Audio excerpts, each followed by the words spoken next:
personne. Comment est-ce que vous pouvez parler d'un enfant? Je vous ai dit que non seulement parce que vous ne savez pas mon souci. J'ai un souci. Mon souci, ce n'est pas pour que la gloire puisse me revenir. Mais je veux que vous puissiez parler un seul langage. Je n'ai pas de personne. Je vais me retrouver à Canada. Je vais parler. Même si tout le monde s'oppose que je t'ai parlé, mais si c'est Dieu qui m'a parlé. Faites attention. Des fois, vous voyez dans ma vie, je ne suis pas prophète. C'est pourquoi vous voyez souvent, je ne dis pas que j'ai vu. Dieu m'a montré. Je ne lui ai pas donné l'importance à ça. Je parlais quelque chose sur Internet. Qui parle devant Simon Pierre. Et lui dit que je te donne les clés du royaume des cieux. En présence de tout le monde. Ce que tu vois lié sur la terre, c'est là lié au ciel. Et Simon Pierre reste. Il ne parle même pas pour dire que regardez ce que Dieu m'a fait. Regardez ce que Dieu m'a dit. Il est tellement là-bas à Jérusalem. À la Pentecôte. Il ouvre sa bouche. Les gens ont le Saint-Esprit. Il va chez les gens des nations. Je connais. Il ouvre sa bouche. Les gens ont le Saint-Esprit. C'est Dieu par rapport aux clés des royaumes des cieux qui nous les auprès des cieux. Mais il a remarqué maintenant aussi Paul. Où il vient. Il a aussi son ministère. J'ai bien un frère ici à l'Inde. Quelqu'un m'a dit que Paul n'a pas vu Jésus. Paul est un menteur. Parce que lui-même Paul dit que après que Simon Pierre il vient ici que les hommes. Je l'ai dit aussi. Il avait vu Jésus, non? Il a dit que je l'ai vu. On a dit comment? Il a dit que je l'ai vu. Je dis, c'est un enfant comme il a dit qu'il a vu Jésus. C'est pas les vrais Jésus. C'est pas avec Simon Pierre. On avait vu. On appelle trop. C'était dans une vision ou dans un son. Il met à Paris aussi comme un important. Il l'a vu aussi. Que Dieu vous bénisse. Amen. C'est ça la parole de Dieu. Nous ne pouvons pas pardonner la parole de Dieu pour qu'un frère, voire même une soeur, puisse s'élever pour donner son point de vue. Comme ça, je vais commencer à les détailler la parole de Dieu. Les enfants de Dieu vont s'arranger de la danse. La danse. Il y a ceux-là qui disent que danser pour Dieu, c'est un péché. C'est un péché qui a des interprétations. D'abord, la danse, qu'est-ce? La danse est un mouvement du corps. À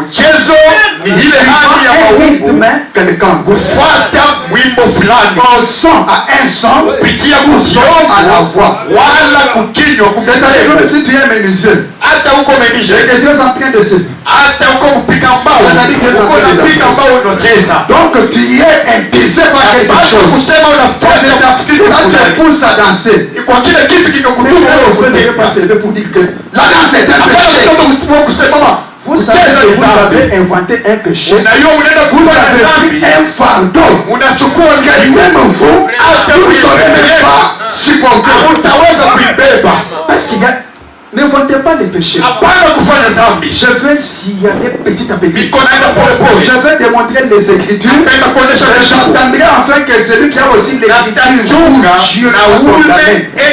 où Dieu a fait ceci, a fait cela, il me l'apporte. Parce que je veux prendre la loi. Je veux prendre les prophètes. Je veux prendre les témoignages. Je veux aller dans l'église de Jésus. Je veux prendre aussi l'outil. Que Dieu vous bénisse. Aujourd'hui, je vais parler de ça. J'avais préféré d'abord avant de commencer. Pour que la danse est apparue. Cette fois-là, c'était dans le désert. On a trouvé Israël qui dansait devant des idoles. cela n'était pas favorable aux yeux de Dieu. Parce qu'on prenait les louanges de Dieu, ce qui devait être fait à l'éternel, on les vendait à ceux qui étaient passagers. Je parle avec toute aisance. Parce que je sais très bien que nous devons parler un seul mot. Je veux tout parler. Parce que c'est la parole de Dieu. Comment les prédicateurs vous avez le point de vue différent au lieu et puis vous allez comprendre. Vous allez entendre même les points de vue de Dieu. Ce n'est pas pour moi. C'est ce qu'il a lui-même dit. C'est qui l'ont suivi ça. Si vous voulez, je peux même vous démontrer. C'est ça la parole de Dieu. Allons-y alors. Cet acte qu'avait posé Israël dans le désert, il était plus à l'éternel. C'est pourquoi quand Moïse est venu, était rompu. Parce qu'il prenait cela et les donnait à un autre Dieu qui était le veau d'or. On ne peut pas parler des chants, des cantiques, sans parler de David.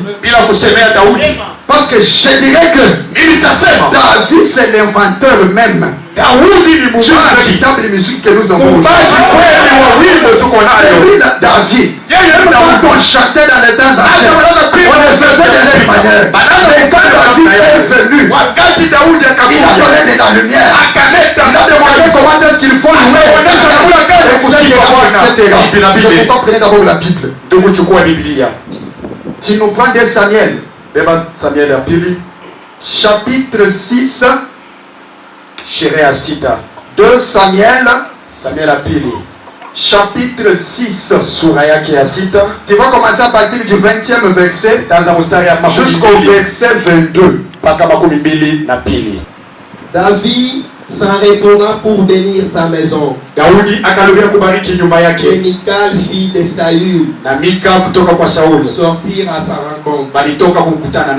Elle dit: quel honneur aujourd'hui pour le roi d'Israël de s'être découvert aux yeux de servantes et de ses serviteurs.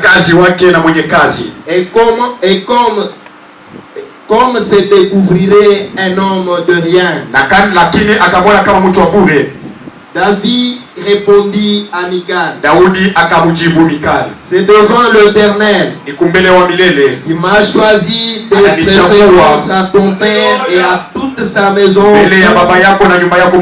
d'établir chef sur le peuple de l'Éternel, sur Israël. C'est devant l'Éternel que je danse. Je veux paraître encore plus vil que cela et m'abaisser à mes propres yeux. Néanmoins, je serai en honneur auprès de ce genre.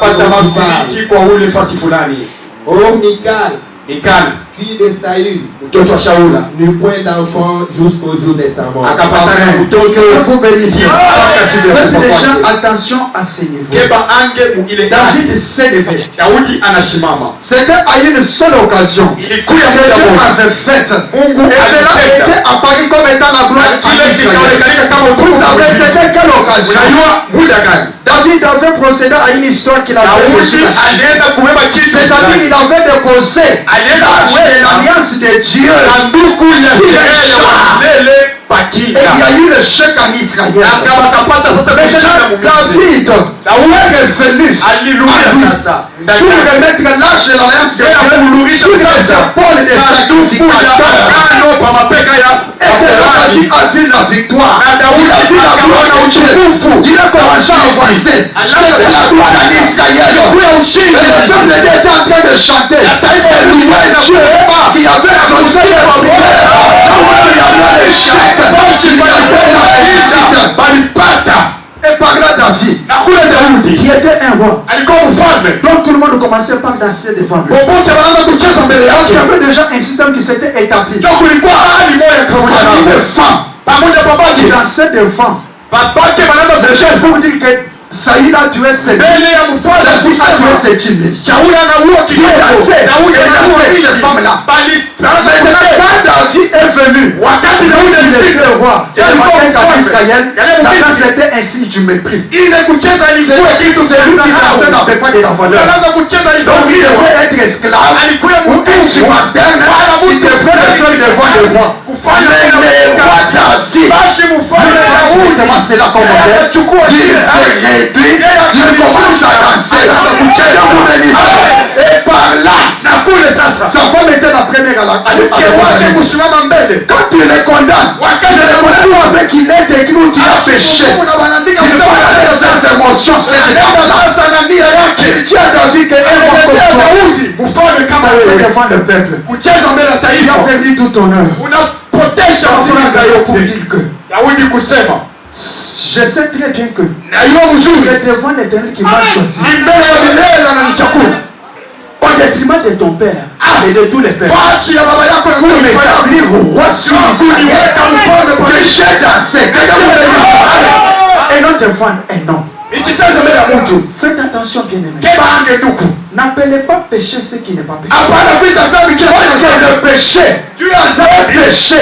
Quand on le prend et qu'on le met dans sa terre, ça va toujours rester un péché. Même si on prend le péché pour l'amener dans les lieux très saints, ça va toujours rester le péché. Même si le péché commis par le prédicateur, c'est un péché. Que Dieu vous bénisse. Le péché ne peut pas changer en péché pour devenir justice. Ça vous devez le savoir. Remarquez maintenant que David n'a reçu aucune reproche. Mais c'est la celui qui s'est moqué de lui. Sa femme n'avait pas vu ce monde. Que Dieu vous bénisse. Vous comprenez très bien. David avait dansé devant Dieu. C'était une puissance qui venait du ciel. Qui avait impulsé David. David ne se fait pas le temps pour lui communiquer ici. Il va m'exprimer, je vais commencer à chanter. Et les choses etc. Mais c'était une puissance qui venait du ciel. Qui avait impulsé David. Afin de pouvoir danser. Quelle est la puissance qui peut sortir du ciel pour être afin d'aller voler? Aucune puissance. Quelle est la puissance qui peut quitter le ciel pour afin d'aller se prostituer? Je dis aucune puissance. Mais la puissance de Dieu ouvre David. Il est parti maintenant. Et il s'est vu, n'est-ce pas, devant Dieu. En train de danser. Il ne dansait pas pour les hommes, mais il ne faisait pour Dieu. Que Dieu vous bénisse. C'est bien la parole de Dieu. C'est pourquoi je vous ai dit que quand vous voyez les prédicateurs être silencieux, ce n'est pas pour dire qu'il n'a pas de dépôt de la parole. Juste parce que je n'ai pas à ce sujet. Vous allez comprendre la conclusion. Prenez attendre psaume 149. Là c'est David qui excelle. Parce que ici c'est Samuel qui écrit. Mais là David est resté. Il n'a retrouvé aucune reproche. Mais il entre encore dans les chansons. Il chante encore. Parce que les chansons que vous prêchez, ce sont les chansons. Ce ne sont pas des enseignements. Aujourd'hui ça fortifie. Aujourd'hui ceux-là qui prennent même ça comme des prières. Ils font ces prières-là. Je veux Dieu. Parce qu'il y a une chanson que je chantais des fois. Avec tambourin, louez l'Éternel. Avec flûte et harpe, louez l'Éternel. Vous avez compris. C'était un psaume. Mais des fois quand j'arrivais là où David dit et tout en dansant, je sautais la route. Que Dieu vous bénisse. Par rapport à l'incompréhension. Parce que je ne savais pas comment est-ce que quelqu'un pouvait aller intervenir. Lisez d'abord Psaume 149. Verset 3. On va partir vous m'excuserez. Après ça, nous allons prêcher parce que ça c'est un point Je ne sais pas si le soleil va vous frapper ou non. Je ne sais pas, mais je ne vais pas vous prendre un long moment. Vous allez pas changer. Vous allez m'excuser. Ce n'est pas encore la prédication. Parce qu'aujourd'hui, il y a aussi une prédication de ce jour. Mais j'avais préféré parler de ça. Somme 149, verset 3. Allons-y, Donna. Psaume 149, verset 3. Il loue son nom avec de danse. Il les célèbre avec les tambourins et la harpe. Car l'Éternel prend plaisir à son peuple. Venez au même moment encore Psaume 150 connu. Les instruments de la musique. Je vais mettre encore un historique Psaume 150. Maintenant, comme il y avait des versets, Psaume 150. C'est tout. Nous vous écoutons. Nous lisons Psaume 150. Nous lisons Psaume 150. Louez Dieu dans son sanctuaire. Louez-le dans l'étendue où éclate sa puissance. Louez-le pour ses hauts faits. Louez-le selon l'immensité de sa grandeur. Louez-le au son de la trompette. Louez-le avec la hutte et la harpe. Louez-le avec le tambourin. Avec de danse. Louez-le avec les instruments à cordes et les chariots. Avec les instruments à cordes. Merci beaucoup. Louez-le avec le cymbale sonore. Allons-y. Louez-le avec les cymbales retentissantes. Que tous ceux qui respirent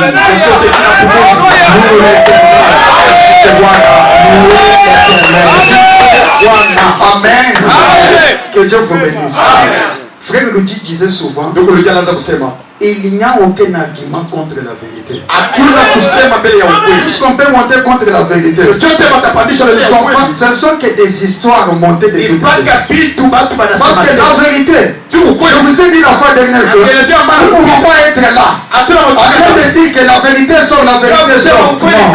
La vérité en est que il y a un soleil qui est là. Le soleil n'a pas besoin de vos musiques, de vos prières. Le soleil, c'est la vérité. Ils ne vont pas rêver. C'est pourquoi la vérité. Si vous l'avez vu, voilà, même la rue. Je vais te demander, mais ce que j'ai fait, c'est cette loi. Mais tu disais que dans ce c'était tu vas commencer à t'exprimer. Parce que les péchés, donc à n'importe quel endroit, on ne peut pas dire que c'est justice. Ça vous devez m'entendre, les enfants de Dieu. Et pourtant maintenant, comment David excelle encore? C'est David avait pris la femme nourrie. Il savait ce que Dieu avait fait. Mais quel est celui qui devrait rester silencieux devant son serviteur David qui était modèle? Devant celui dont il dit à tous les rois qui venaient après lui que si tu veux agir à fidélité comme David, si tu veux agir à fidélité comme David, je veux à David ton règne. Que Dieu vous bénisse. Même Jésus qui est venu aujourd'hui, on parle qu'il est le fils de David. David qui a agi selon la fidélité. Il a prouvé les mauvaises actes que Dieu a condamnées. Est-ce que tu veux rester silencieux de laisser un certain David et inspirer les gens aujourd'hui dans la vie? Pour leur démontrer comment est-ce qu'ils pouvaient louer l'Éternel. Il faut voir que c'est louer Dieu. Si le frère ici dit que louer-les selon son immensité. C'est un Dieu dont ce qu'il fait est immense. Et puis toi tu ne peux pas être là. Je ne vous dis pas que allez danser pour que vous fassiez le contrôle. Louez Dieu, tu es là en train de se à la gauche. Donc toi qui loues, tu te fais voir assis sur le fauteuil, on loue Dieu, comme le président de la République, louons Dieu. Maintenant les moyens sont là. Tous les louanges qu'on fait ici, c'est comme si on l'adresse à toi. Ce n'est pas ça, bien aimé. Il faut savoir comment agir dans la parole de Dieu. Il y a même ceux-là qui parlent des histoires dont ils ne savent pas. Mais sachez que le frère Olivier a condamné cet enfant. Et lui-même, quand il était vivant, quand Yambouyeté avait amené le tam-tam dans l'assemblée, et que les gens a joué, il y a eu je vous dis la vérité. À cela, on avait expliqué 4 frères. Parce que nous sommes le 24 février. Et maman, après, on vient avec les tam-tams. Et c'est les frères qui jouent les tam-tams. Et le frère qui a commencé à jouer lui-même. Les frères se sont opposés. C'était qui firent chasser, je ne peux pas citer les noms ici. Mais je les connais tous qu'ils firent chasser. Ils sont opposés au tam-tam. Ce n'est pas parce qu'ils avaient inventé leur doctrine. Ils avaient entendu mal, frère. Que Dieu vous bénisse. Que Dieu vous bénisse. Ce que les frères disaient. Et puis quand on parle même dans les psaumes, on a écrit les tam-tams. Les tam-tams est une invention chinoise. C'est un truc de la forme cylindrique couvert à une seule face. Donc on peut avec les mains. Mais la Bible dit parle des tambourins et non des tam-tams. Quelqu'un qui peut te poser la question que moi je des tam-tams ici dans la Bible. Tu vas faire ça, tu ne vas pas trouver. Que Dieu vous bénisse. C'est ça la vérité. Parce que vous ne devez pas agir par l'ignorance. On parle des tambourins. Les tambourins, c'est une forme de tambour. Les tambours, quant à lui, c'est une forme cylindrique. Toujours des deux côtés du jouet. Les tambourins ne sont pas avec des baguettes. Maintenant, les tambourins, c'est avec une seule baguette. Parce que les tambourins, quant à lui, il est moins large.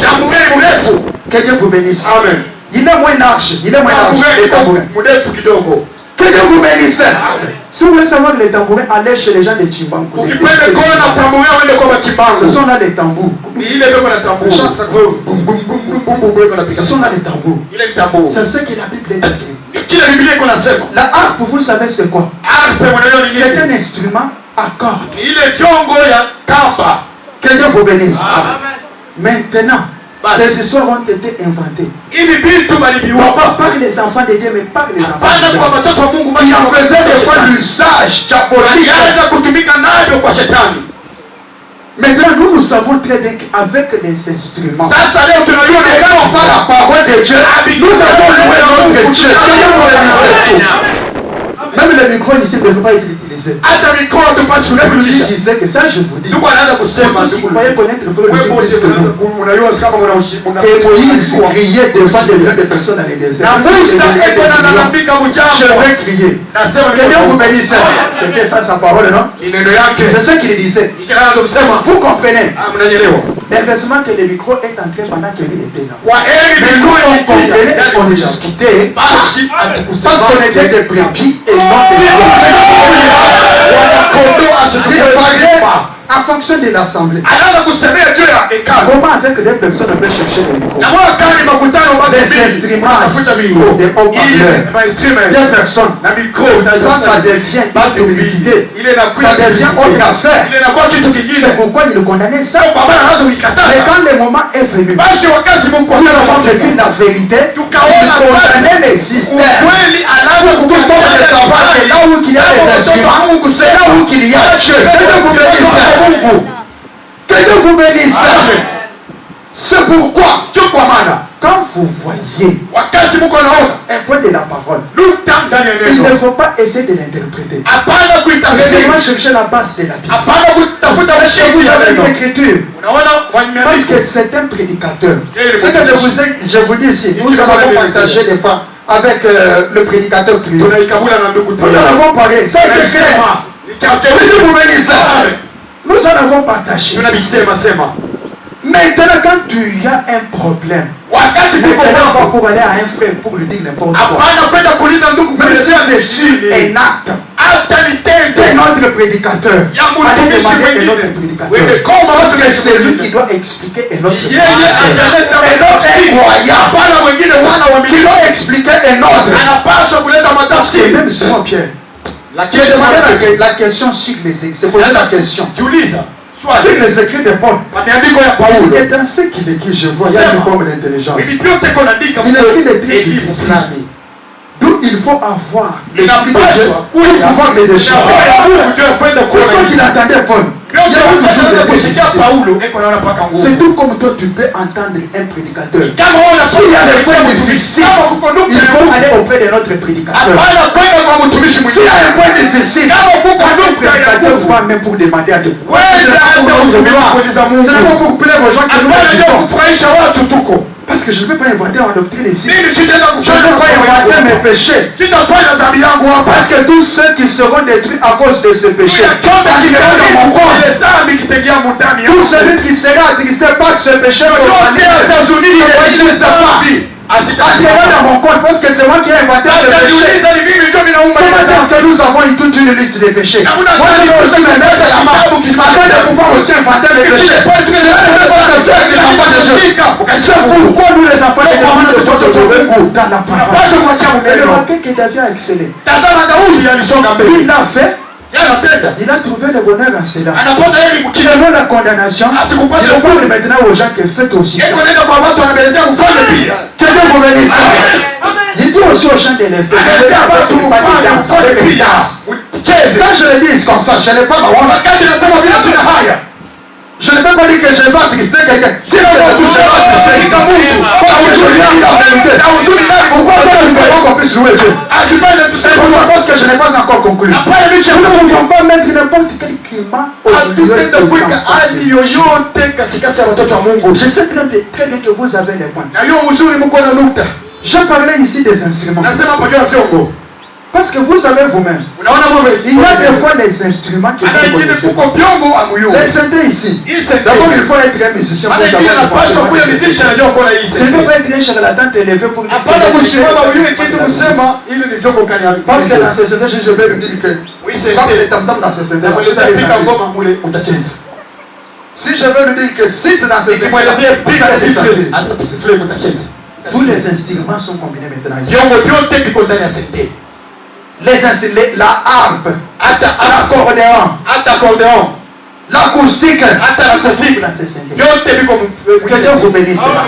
Mais quand le frère vient, kama ndugu anakuja comme David avait dit, kwa maana Daudi alisema avec les instruments à la carte, na vyombo sasa ya mpamba vous devez louer Dieu. napaswa kusifa Bwana Et frère nous dit qu'il se lève pour dire que si ses frères, na ndugu ndio kusimama kusema chambre où il y avait le Saint-Esprit, kama ule comme il ndugu sait Samuel jouer au synthé, alikuwa na roho il takatifu devait mener son synthé ici. kama alikuwa na roho takatifu Que alipaswa Dieu vous bénisse. Amen. Frère nous dit c'était trompé. ndugu ndio Milanda Toi tu étais où à ce moment? wewe ulikuwa wapi ile wakati Parce que nous savons très bien qu'on chantait la guitare. tunaiona vizuri sana kulikuwa En présence de ce kusikia mbele ya ndugu Ludi Ça nous le savons, il ne disait absolument rien. Il a demandé même une guitare pour chanter à la radio. Est-ce que frère lui dit devrait prendre la sexualité pour donner à quelqu'un? Avant de faire des déclarations, il faut vous poser la question de savoir qu'est-ce que je veux dire. À ce sujet, il ne faut pas te mettre à condamner n'importe quoi, à faire n'importe quoi. Parce que nous, dans la parole de Dieu, quand nous n'avons pas de précision, nous ne pouvons pas parler. Nous allons nous taire et laisser Dieu agir. Que Dieu vous bénisse. Maintenant, remarquez qu'avec tous les instruments, c'est pas pour prendre le chapitre 15. Maintenant, nous allons au témoignage. Et c'est ce que Jésus aussi va dire. Est-ce que Jésus... Verset 5.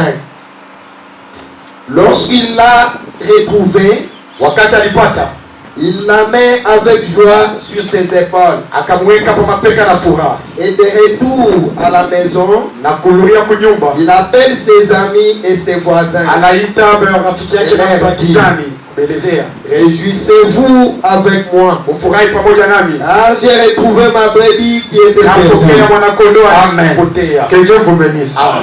réjouissez-vous avec moi quand je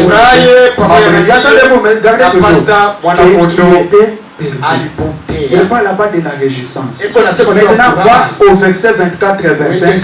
On va voir comment est-ce qu'on se réjouissait. Alors, 24 et 25. Continuons toujours Luc 15, 24. 25. 24 et 25. 24, 25. Car mon fils que voici était mort. Et il est revenu à la vie. Il était perdu. Et il est retrouvé. Et il commençait à se réjouir. Or, le fils aîné était dans le champ. Lorsqu'il revint, approcha de la maison, il a entendu la musique et les danses. Amen. Que Dieu vous bénisse. Je ne sais pas. C'est pourquoi il faut se taire à cette heure. Frère, nous ne devons pas entrer en profondeur parce qu'il n'avait pas dit certaines questions. Je ne sais pas par rapport à ça. S'il y avait des questions et des problèmes, il devrait bien expliquer pourquoi. Parce que je vais attendre le frère de dire et dire pourquoi la danse devient dangereuse. Nous sommes en train d'aller petit à petit. Je suis en train de parler pour vous démontrer que ne dites pas dans vos têtes que la danse est dangereuse. Je suis pas ici de la réjouissance. Et quand les gens viennent pour se réjouir, il y a un espoir de la musique et la danse. C'est un esprit de la joie. Vous ne pouvez pas voir quelqu'un qui est allé. Qui est en train de danser, se réjouir. Vous allez vous demander qu'est-ce qui ne va pas dans sa tête. Donc la danse faisait aussi voir un signe de la joie. Je devrais prendre le même dans un parabole. Qui devrait donner la valeur à la prostitution, au vol, au mensonge. Je dis bien non. Que Dieu vous bénisse. Vous avez suivi de frères. Des fois, il y avait des frères qui parlaient sans pour autant savoir ce qu'ils sont. À ce moment-là, les enfants de Dieu étaient à l'aise. Et ils le faisaient sans problème. Il faut toujours dans la parole de Dieu. Il n'y avait pas de questions. Il y a un certain moment donné où Dieu a élevé un serviteur de Dieu. Ce qui aussi Paul écrit en Romains chapitre 15 verset 9. On va partir du verset 6 jusqu'au verset 10. Vous allez voir comment est-ce qu'il appelle aussi les gens à pouvoir se réjouir et puis célébrer les noms de Dieu. Après Paul, le serviteur de Dieu, frère Goulouti. Il y a eu d'autres prédicateurs, mais je parle d'abord. Quand on trouve maintenant un système, la danse devient maintenant l'embryo. Amen. Dans les églises, parce que la danse, ça dépend aussi des milliers à 1 million. Si vous allez chez les Maliens et danse avec les pieds, vous allez faire. C'est aussi des danses. Maintenant, quand on vient ici, tu dis pourquoi que quand je suis au Congo, quand je fais comme ça, ce n'est pas dans. Mais c'est chez les Maliens. Tu fais ça chez les Maliens. On a beaucoup dansé. Ils ont les danser. Tu parles au Kassai. Là-bas, c'est le routouage. Le routouage, c'est dans la hanche. On se plie une panne ici. Donc vous voyez la hanche qui fait comme ça. On appelle ça moutouage. Quand vous venez ici, vous allez trouver parmi tant d'autres personnes. Il y a ça Tota. Là c'est le pied et les bras. Donc c'est aussi des danses. Si vous allez maintenant à Kinshasa, vous allez trouver la rumba. Là pour danser. Il faut que vous soyez des adultes. Donc un enfant. On appelle ça rumba. Vous comprenez? Il ne faut pas qu'on dise ce que vous ne savez pas. Vous allez trouver là-bas, c'est la rumba. Maintenant, les gens commençaient, quand Frère Rudy s'est levé, il a trouvé que les gens commençaient à prendre les pratiques mondaines. amener ça dans l'église de Dieu. Leta mkanisa ya Mungu. Il a condamné. Anasimama na kubu. Il a condamné la danse dans l'église kucheza de Dieu. mkanisa ya Mungu. On ne peut pas danser. Abachezaki. Comme il a dit ça pour les tentants. Comme il a dit ça pour toute autre chose. Mais il n'a pas interdit ceux-là qui devaient faire.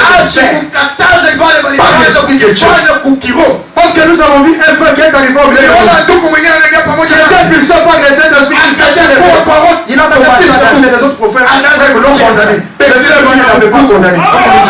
Parce qu'il le faisait en esprit. La prostitution, vous ne devrez pas la commettre dans la chair ou soit dans l'esprit. Parce que vous allez commettre la prostitution, c'est un péché. Et puis quand il parlait du péché, il parlait de la pudeur. Il disait que tu te lèves aussi, tu commences à chanter. Premièrement, la pudeur. Deuxièmement, il disait que dans la danse, il y a l'esprit de la prostitution. C'est normal qui se tient au milieu des gens. Dieu n'est pas possédé par Dieu. Commence à bouger ses parties du corps. Lorsque Dieu a dit la rentrée, n'est-ce pas? Que Dieu vous bénisse. C'était la parole de Dieu. Ce qu'il a dit. Et puis même moi aujourd'hui, je n'ai jamais dit aux gens que lèvez-vous et dansez. Je ne sais pas les dire. Mais je sais bien que je vais saisir quelqu'un ici et le glisser, le boucher et l'agiter. Quelqu'un vous bénisse. Ce n'est pas comme qui dirait qu'il va dire je vais m'abstenir devant mes enfants, commencer à danser. Après, quand les élèves ici, tu te montres comment est-ce que tu es dansé. Parce que quand tu le fais en esprit, tu ne le fais pas en imitation de ce qui est charnel. Mais tu es centré dans nous commander au ciel. C'est comme ça que David avait fait. Avec la contradiction. Il n'a pas dit que la danse était un péché. Et je vous ai expliqué ça. Mais danser, ce n'est pas commettre la débauche. La débauche, nous savons, la position, nous savons. C'est tout sexuel en dehors du mariage. C'est quelqu'un qui bouge comme ça. Il a commis l'adultère. Non.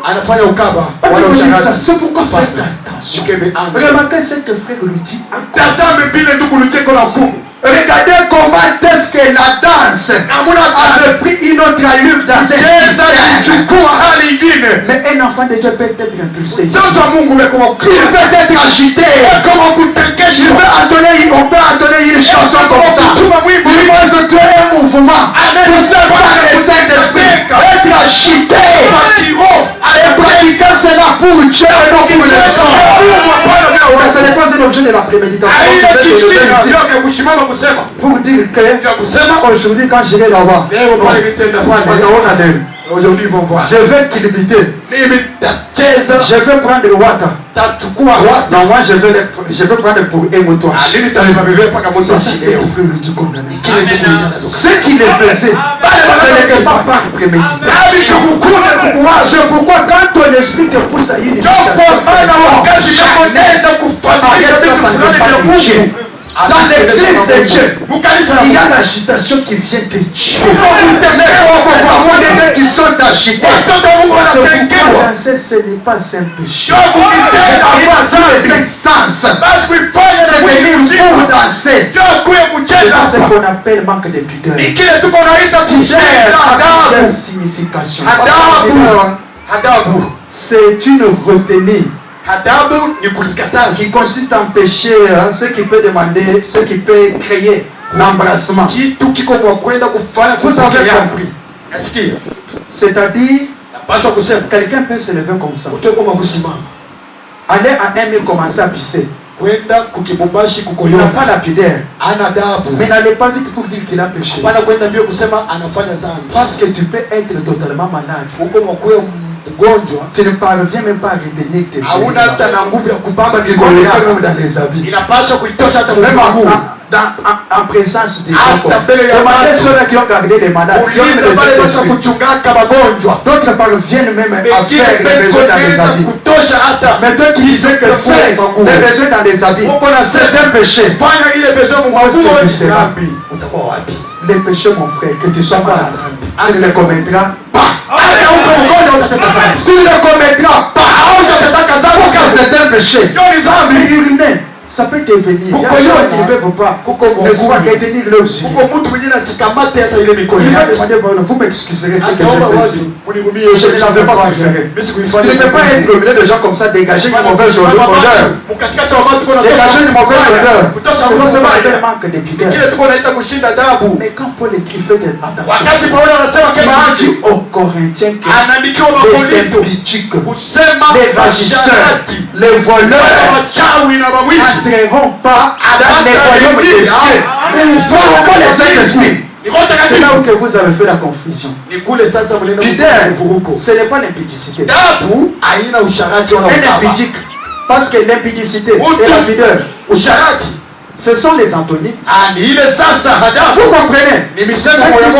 Ça, c'est l'impudicité qui est basée sur le péché. Même quand Paul parle à 1 Corinthiens chapitre 2, il veut que la femme soit habillée avec pudeur et modestie. Il part dans la signification de l'impudicité. C'est ceux qui vont embrasser, ceux qui vont détruire les normes de Dieu. C'est ceux qui vont chercher là et que tu l'amènes à la parole. Tu